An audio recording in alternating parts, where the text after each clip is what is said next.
সিলেট নগরীতে প্লাবন পরিস্থিতির আরও অবনতি। বাসা বাড়ি দোকানপাটে ঢুকেছে পানি, ডুবে আছে ৬ উপজেলার নিম্নাঞ্চল। এই দুর্ভোগ তো প্রত্যেক বছরই কম বেশি আছে। বিদ্যুৎ নাই, পানি নাই, রান্না বাড়া করতে কষ্ট হচ্ছে। যে চলাফেরা, খাওয়া, খাদ্য যা আছে সব দিকে তো কষ্ট। শেরপুরে ফসলি মাঠে ৩.৫ কোটি টাকা ব্যয়ে সেতু নির্মাণ, হতবাক জনপ্রতিনিধি ও স্থানীয়রা। প্রকল্প শেষ হলে সুফল মিলবে দাবি এলজিইডির। গরু ছাড়া গোয়ালের যেমন মূল্যায়ন নাই, এই আস্থা ছাড়া ব্রিজেরও মূল্যায়ন না। এটা আস্থা ছাড়া ব্রিজ কোনো গ্রহণযোগ্য না। আগে আস্থা দরকার। রাস্তা তো বাস্তবায়ন করতেই হবে, ব্রিজ যেহেতু হবে, রাস্তাও হবে। সারা দেশে চলছে ভিটামিন এ প্লাস ক্যাম্পেইন। 2,22,00,000 শিশুকে ক্যাপসুল খাওয়ানোর লক্ষ্য। প্রত্যেকটা বাচ্চাদের ভিটামিন এ ক্যাপসুল খাওয়ানো উচিত, যাতে তাদের রোগ প্রতিরোধ ক্ষমতা বৃদ্ধি পায় এবং তারা যাতে ভবিষ্যতে সুস্থ থাকে। একটি শিশু ভিটামিন এ ক্যাপসুল থেকে বাদ না পড়ে বা কোনো শিশুর যাতে ভিটামিন এর ঘাটতি না হয়। কোরবানি ঘিরে রাজশাহীতে 4.5 লাখের বেশি পশু মোটা তাজাকরণ। প্রস্তুতি চলছে হাটে তোলার। ভালো দাম পাওয়ার আশা খামারিদের। খাদ্যদ্রব্য যেহেতু দাম বেশি, ওই হিসাবে গরুর দাম অনেক বেশি। বর্তমান সময়ে গরু লালন পালন করে অতটা লাভজনক হওয়া সম্ভব না। এখন পর্যন্ত আমরা কাউকে দেখাইনি, মনে করছি যে দাম আরও বেশি পাবো আশা করা হচ্ছে।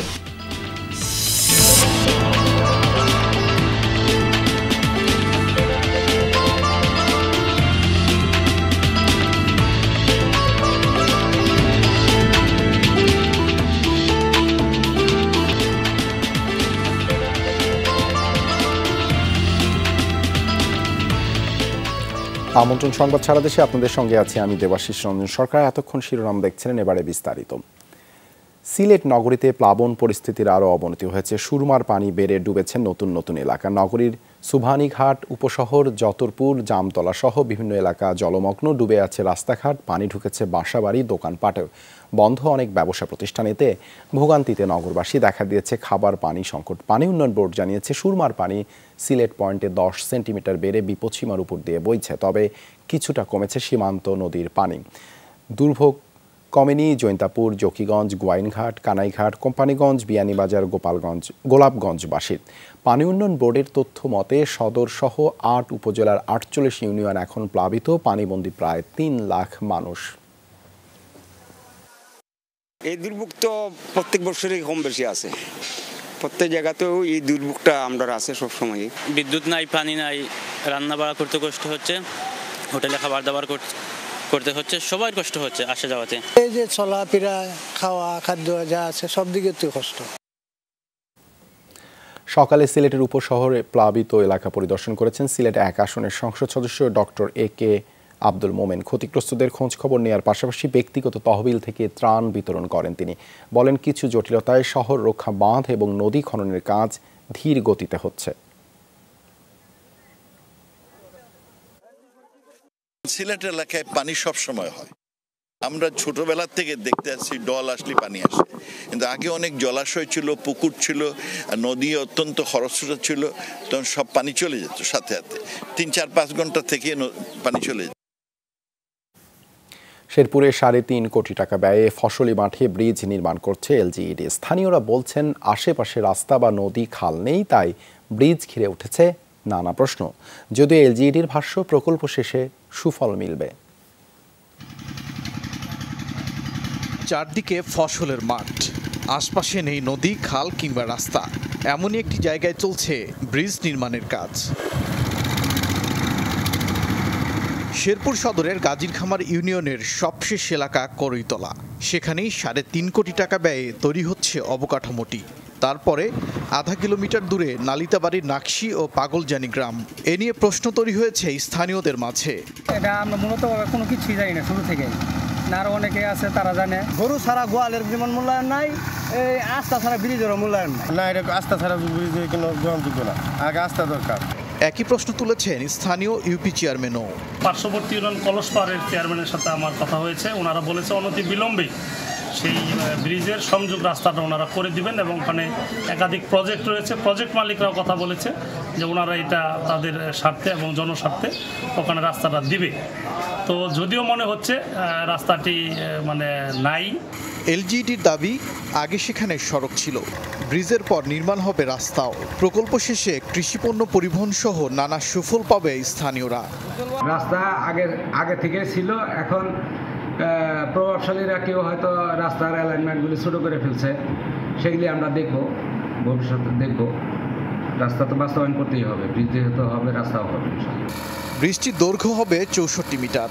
এরই মধ্যে পাইলিংয়ের কাজ শুরু করেছে এলজিইডি। ওবায়দুর রহমান, যমুনা নিউজ। সারা দেশে চলছে ভিটামিন এ প্লাস ক্যাম্পেইন। 6 থেকে 59 মাস বয়সী 2,22,00,000 শিশুকে খাওয়ানো হচ্ছে ক্যাপসুল। সকাল 9টা থেকে শুরু হওয়া এই কার্যক্রম চলবে দিনভর। 6 থেকে 11 মাস বয়সী শিশুকে নীল রঙের আর 12 থেকে 59 মাস বয়সীদের লাল রঙের ক্যাপসুল খাওয়ানো হচ্ছে। কাজ করছেন 40,000 স্বাস্থ্যকর্মী। পাশাপাশি প্রায় 2,40,000 স্বেচ্ছাসেবী ও শিশুদের ক্যাপসুল খাওয়াচ্ছেন। স্বাস্থ্য অধিদপ্তরের তথ্য মতে 1,20,000 কেন্দ্রে চলছে কার্যক্রম। পাশাপাশি রেল স্টেশন ও বাস টার্মিনালে বসেছে ভ্রাম্যমাণ টিম। আজকে বাচ্চাকে নিয়ে আসলাম ভিটামিন ই ক্যাপসুল খাওয়ানোর জন্য। প্রত্যেকটা বাচ্চাদের ভিটামিন ই ক্যাপসুল খাওয়ানো উচিত, যাতে তাদের রোগ প্রতিরোধ ক্ষমতা বৃদ্ধি পায় এবং তারা যাতে ভবিষ্যতে সুস্থ থাকে। আমাদের লক্ষ্য যাতে হচ্ছে নাটোরে একটি শিশুও ভিটামিন এ ক্যাপসুল থেকে বাদ না পড়ে বা কোনো শিশুর যাতে ভিটামিন এর ঘাটতি না হয়। এ বিষয়ে আরও জানাতে বন্দর নগরী থেকে যুক্ত হচ্ছেন সহকর্মী Shahidul Sumon. Sumon, vitamin A plus ক্যাম্পেইনের কি অবস্থা? নগরীতে কি পরিমাণ শিশুদের ক্যাপসুল খাওয়ানো হবে? দেবাশিস, সকাল থেকে আসলে মূলত চট্টগ্রাম নগরী এবং চট্টগ্রাম জেলায় যেসব কেন্দ্র রয়েছে স্থায়ী অস্থায়ী, সেখানে কিন্তু এই কার্যক্রমটি শুরু হয়েছে। আমরা এই মুহূর্তে রয়েছি চট্টগ্রাম নগরীর ফিরিঙ্গি বাজার ওয়ার্ডে। আপনি দেখছেন এখানেও কিন্তু সকাল থেকে যে কার্যক্রম সেটি আসলে শুরু হয়েছে। আমি যদি একটু বলি, সিটি কর্পোরেশনই প্রায় 5,45,000 শিশুকে ভিটামিন এ ক্যাপসুল খাওয়ানোর যে লক্ষ্যমাত্রা সেটি আসলে তারা নিয়েছে এবং যে চট্টগ্রাম পুরো জেলার কথা যদি আমি বলি, সেক্ষেত্রে প্রায় 13 লাখের বেশি মানুষের শিশুকে আসলে এই ক্যাপসুল খাওয়ানো হচ্ছে। আসলে দু ধরনের ক্যাপসুল, একটি হচ্ছে 5 থেকে যারা 11 মাস বয়সী শিশু রয়েছে তাদেরকে নীল, এবং যারা 12 থেকে 59 অর্থাৎ 5 বছর বয়সী তাদেরকে লাল রঙের ক্যাপসুল খাওয়ানো হচ্ছে। আপনি দেখছেন এখানে আসলে শিশুদের বাবা মায়েরা আসলে সকাল থেকে শিশুদের নিয়ে আসছেন। মূলত আসলে স্বাভাবিকভাবেই অভিভাবকরা এখন আগের চেয়ে অনেক বেশি সচেতন। তারা আসলে জানেন এই ভিটামিন এ ক্যাপসুল কেন খাওয়ানো হচ্ছে। তারা আসলে সবাই বলছেন যে শিশুকে সুস্থ রাখার জন্য, অর্থাৎ যে তাদের অন্ধত্ব, পঙ্গুত্ব, তাদের স্বাভাবিক যে বিকাশ, সেটির জন্যই আসলে তারা এই ক্যাপসুলটি খাওয়াচ্ছেন তাদের শিশুদেরকে। এবং আমরা দেখছি সকাল থেকে দীর্ঘ লাইন পড়ে যাচ্ছে ওয়ার্ড কাউন্সিল কিংবা অস্থায়ী যেসব কেন্দ্র রয়েছে ভিটামিন এ ক্যাপসুল খাওয়ানোর জন্য।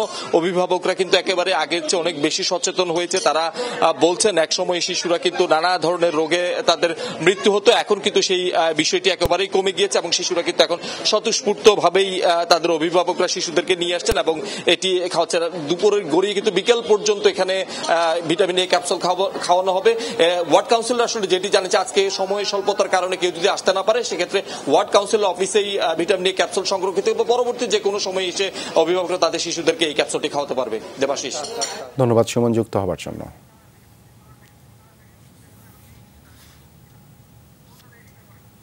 সিলেটে প্রবাসী কল্যাণ প্রতিমন্ত্রী শফিকুর রহমান চৌধুরীর বাসায় আছেন সহকর্মী মাহবুবুর রহমান রিপন। মালয়েশিয়ার ভিসা ইস্যুতে শ্রমিকদের জটিলতার বিষয়ে জানতে সরাসরি যাচ্ছি সেখানে। রিপন, সংকট নিরসনের বিষয়ে কি বলছেন প্রতিমন্ত্রী?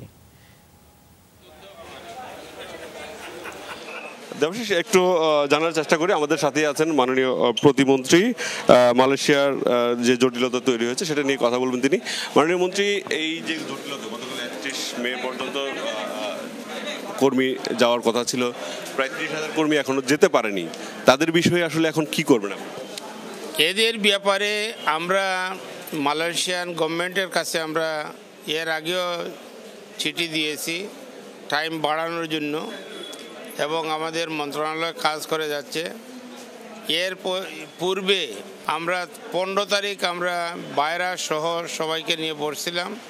বসে আমরা তাদেরকে বলছি যে তোমরা চাহিদা দাও, লিস্ট দাও, মানুষের লিস্ট করো, কতজন মানুষ 31 তারিখের ভিতরে যাবে, কতটা ফ্লাইট লাগবে। সেই ব্যাপারে তারা কোনো ধরনের করে নাই, লিস্ট প্রদান করে নাই। তারা 11th আওয়ারে বলতেছে এই মানুষ আটকে গেছে, এই হয়ে গেছে। এরপরেও আমরা প্রায় 22টা স্পেশাল ফ্লাইটের ব্যবস্থা করে দিয়েছি। মাননীয় বিমানমন্ত্রী ফারুক খান সাহেবের সাথে আমরা যোগাযোগ করেছি, বিমানের এমডির সাথে যোগাযোগ করেছি। এরপরে আমরা সিভিল এভিয়েশনের চেয়ারম্যানের সাথেও আমাদের মন্ত্রণালয় থেকে যোগাযোগ করে আমরা সেই ব্যবস্থা করে দিয়েছি। 11th আওয়ারে বললে তো সেটা হবে না, কারণ থেকে সেটা আগে প্ল্যান করতে হবে এবং রিক্রুটিং এজেন্ট যারা তারা জানে তাদের কতজনের ভিসা হয়েছে, কতজন যাইতে হবে, কোন ফ্লাইটে কতজন যাবে, কোন দিন কতজন যাবে, সেটা তাদের জানা থাকা উচিত ছিল। তারা আগে আমাদেরকে বলা উচিত ছিল। তারা যদি আগ থেকে এই ব্যবস্থা করা হতো তাহলে এই সমস্যার সৃষ্টি হতো না। তাহলে বলতে চাচ্ছেন যে এই সমস্যার জন্য দায়ী রিক্রুটিং এজেন্সি? সেটা তাদের যে কর্মপন্থা কর্মপদ্ধতি সেটা কতটুকু সঠিক হয়েছে সেটা আপনারা বিবেচনা করবেন। আমরা কাউকে দায়ী করতে চাই না, তবে এটা তাদের কার্যকলাপে সেটা প্রমাণ করে যে তারা যদি আগ থেকে এইটার উদ্যোগ নিত তাহলে এটার সমস্যার সমাধান হতো না। তবে আমরা আবার চেষ্টা করতেছি যাতে টাইম বৃদ্ধি হয়ে যারা বিদেশে মালয়েশিয়াতে যাবে তাদের যাওয়ার ব্যবস্থা, কর্মসংস্থানের ব্যবস্থার লক্ষ্যে আমাদের সরকার কাজ করে যাচ্ছে। ইনশাল্লাহ ভবিষ্যতে যাতে এই ধরনের কর্মকাণ্ড না হয় আপনার রিক্রুটিং কাজের ব্যাপারে যে সমস্ত রিক্রুটিং এজেন্ট এই সমস্ত কাজের সাথে জড়িত আমরা তদন্ত করে তাদের ব্যাপারে শাস্তিমূলক ব্যবস্থা গ্রহণ করব। ধন্যবাদ আপনাকে। দেবাশিস, শুনছিলেন যে মালয়েশিয়ার কর্মী পাঠানো নিয়ে যে জটিলতা তৈরি হয়েছে সেসব বিষয় নিয়ে কথা বলছিলেন আমাদের মাননীয় প্রবাসী কল্যাণ ও বৈদেশিক কর্মসংস্থান প্রতিমন্ত্রী শফিকুর রহমান চৌধুরী। ধন্যবাদ রিপন আপনাকে আমাদের সাথে যুক্ত হবার জন্য। কিশোরগঞ্জের গোছামারা খাল খনন প্রকল্প যেন তীরে এসে তরিডোবা। 11 কিলোমিটার অংশে খনন শেষ হয়েছে, বাকি 5 কিলোমিটার অংশে বন্ধ কাজ। এতে দুশ্চিন্তায় পড়েছে কৃষিজীবী পরিবারগুলো। এজির দাবি নির্দিষ্ট সময়ের মধ্যেই শেষ হবে প্রকল্প। কিশোরগঞ্জের গোছামারা খাল প্রায় 16 কিলোমিটার দীর্ঘ খালটির ধীরে ধীরে ফিরছে নাব্যতা। পানি প্রবাহ হচ্ছে দৃশ্যমান। প্রধানমন্ত্রীর পরিবেশ বান্ধব ডেল্টা প্ল্যানের উন্নয়ন প্রকল্পের আওতায় খালটিতে শুরু হয় খনন কাজ। খালের প্রায় 11 কিলোমিটার অংশে খনন কাজ শেষ হয়েছে, তবে হঠাৎই বন্ধ হয়ে যায় কাজ। এতে দুশ্চিন্তায় পড়েছে এই খালকে কেন্দ্র করে গড়ে ওঠা কৃষিজীবী পরিবারগুলো। নতুন করে খনন করাতে গিয়া এখন আবার নৌকা চলতে পারবে, আর আমাদের এলাকা এই খালে পানি ব্যবহার করতে পারছি না, শুকাইয়া যাইতো, এখন আবার পানি থাকবে। কয়েকদিন আগে এই খালটাকে খনন করা হয়েছে, খনন করে এটাকে আবার উজ্জীবিত করা হয়েছে। এই খালের মাধ্যমে এখন আমরা আমাদের জমিতে সেচের ব্যবস্থা করতে পারবো। বাকি যে খাল অসম্পূর্ণ আছে সেই খালটি খনন করার মধ্য দিয়ে আমাদের জনগণের সেই সুফলটি পাওয়া দেওয়ার জন্য আমি মাননীয় প্রধানমন্ত্রীকে আবার আহ্বান করছি। স্থানীয়ভাবে কিছু জটিলতা তৈরি হওয়াতে খনন কাজ বন্ধ রয়েছে বলে জানায় উপজেলা প্রকৌশলী। আপাতত স্থানীয় ভাবে একটু সমস্যা দেখা দিচ্ছে খাল খননে, সেটা স্থানীয় প্রশাসনের মাধ্যমে আমরা খুব দ্রুত সমাধানের ব্যবস্থা নেব ইনশাল্লাহ। খালের খনন কাজ নির্দিষ্ট সময়ের মধ্যে শেষ হবে বলে দাবি এলজিইডির কর্মকর্তার। সেই সাথে অবদান রাখবে গ্রামীণ অর্থনীতিতে। ইতিমধ্যেই আমরা খালটির প্রায় 11 কিলোমিটার খনন কাজ প্রায় শেষ পর্যায়ে। বাকি কাজটুকু আমরা নানা বাধা বিপত্তির মুখেও চালিয়ে যাচ্ছি। আশা করছি নির্দিষ্ট সময়ের মধ্যে আমরা শেষ করতে পারবো। সারা বছর এই খালের মাধ্যমে খালের পাড়ের জনগণ একটা আয়বর্ধক কর্মকাণ্ডের সাথে জড়িত হতে পারবে বলে আমি মনে করি। 2023 সালে 9 কোটি 75 লাখ টাকা ব্যয়ে গোছামারা খাল খনন প্রকল্পের উদ্যোগ নেওয়া হয়। রাফিকাতুন্নিসা, যমুনা নিউজ।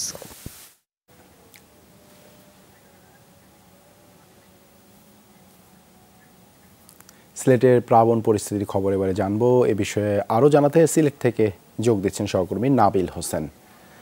নাবিল, নতুনভাবে কোনো এলাকা কি প্লাবিত হয়েছে? পানিবন্দী মানুষের ভোগান্তির চিত্র জানাবেন আমাদেরকে। দেবাশিস, নতুন করে এলাকা প্লাবিত হওয়ার যে সংখ্যা আমরা গতকাল থেকে করছিলাম সেটি আসলে অনেকটাই সত্যি হয়েছে। মূলত আমি এখন যেখানে দাঁড়িয়ে আছি সেটি সিলেটের সুরমা নদীর যে সিলেট পয়েন্ট বলে সেই সিলেট পয়েন্টে।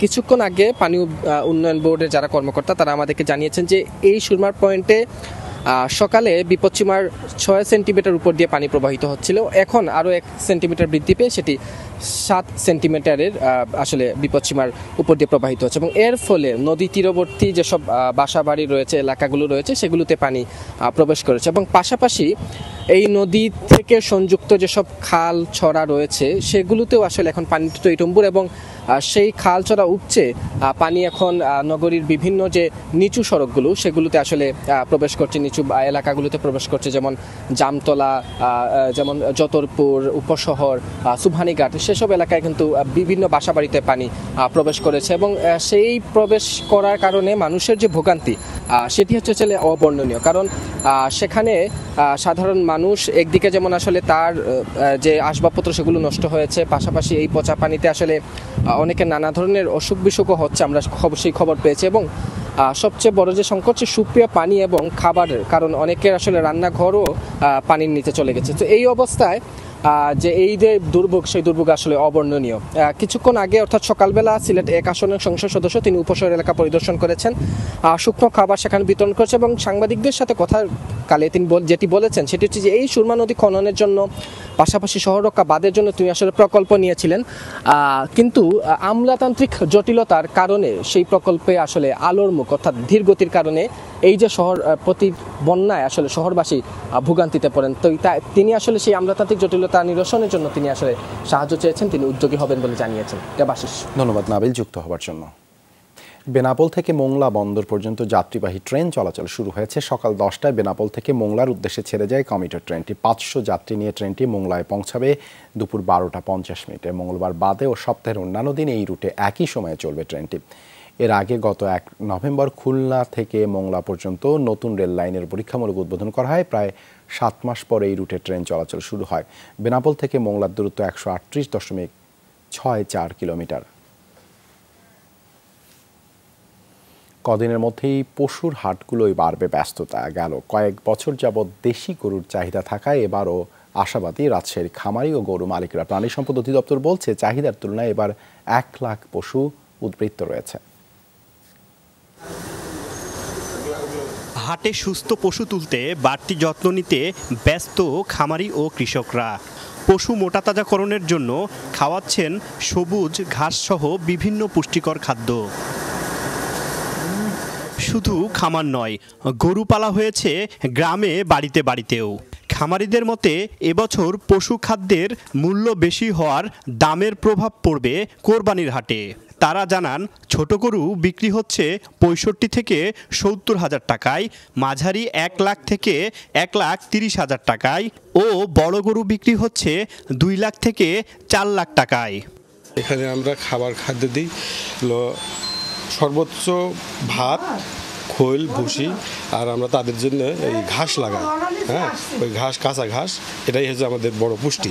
এবারে গরুর দাম বেশি, খাদ্যদ্রব্য যেহেতু দাম বেশি, ওই হিসাবে গরুর দাম অনেক বেশি। বর্তমান সময়ে গরু লালন পালন করে অতটা লাভজনক হওয়া সম্ভব না। গ্রামের সিংহভাগ বাড়িতেই 2 থেকে 3টি করে কোরবানির পশু লালন পালন করা হচ্ছে। এখন থেকেই অনেকে পশুর বায়নাও করে রাখছেন। গরু পরিমাণ গ্রাম অঞ্চলে যথেষ্ট আছে, সেই অনুপাতে মাংসের কোরবানির পশুর অভাব হবে না, সেই আমরা আশা করছি। উদারিদের আগে দেখাছিলাম গরুটার দাম 1.5 লক্ষ টাকার উপরে বলছিল। এখন পর্যন্ত আমরা কাউকে দেখাইনি, মনে করছি যে দাম আরও বেশি পাবো আশা করা যাচ্ছে। বিগত বছরের তুলনায় এবারও রাজশাহীতে পশু উদ্বৃত্ত থাকবে। স্থানীয় চাহিদা মিটিয়ে বাইরে অতিরিক্ত পশু পাঠানো যাবে। পশুর সুরক্ষায় সকল হাটে বিশেষ ভেটেরিনারি মেডিকেল টিম থাকবে। কোরবানির পশুর যত্ন এবং চামড়া ছিলানো বা এটা প্রক্রিয়াজাতকরণ, এ ব্যাপারে কিন্তু আমরা কৃষক সহ যারা স্টেক হোল্ডার, বিশেষ করে যারা কসাই বা এই ধরনের যারা চামড়া ছিলার সাথে জড়িত, তাদেরকেও আমরা বিভিন্নভাবে এই তথ্য দিয়ে সহায়তা করছি। রাজশাহীতে এবছর ছোট বড় মিলে প্রায় 1500 খামার থেকে আসবে 4,66,196টি কোরবানির পশু। তারেক মাহমুদ, যমুনা নিউজ, রাজশাহী। এই ছিল সংবাদ সারা দেশের এখনকার আয়োজনে। এতক্ষণ সাথে থাকার জন্য ধন্যবাদ সবাই।